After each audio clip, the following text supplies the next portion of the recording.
Greetings everyone and welcome back to the channel. In this video I will show you how to record a Discord sound, basically Discord audio with OBS. So pretty easy job to do, guys. Open up your OBS and make sure also that you have Discord open as well so that it's easier to do. OBS Studio, and then you go into your sources, click on plus and choose application audio capture in beta. Okay, and now you can just call it, for example, Discord capture or something like that and press add. And now in the window, just choose your discord.exe, pretty much the instance of your Discord that's running, okay? And press OK.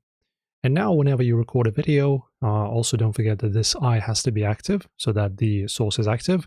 Whenever you're hearing some kind of output sound from Discord, maybe your friends are talking or something, you can easily capture it by using your OBS. So whatever is being said in your call, right, if you go and join some kind of call, like this, you have some people here and they talk. Now that you're recording, you can record it as a pretty much in a video.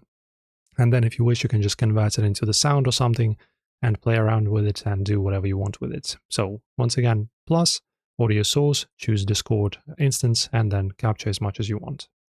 That's it for this video, guys. Enjoy, like the video and subscribe. See you in the next one.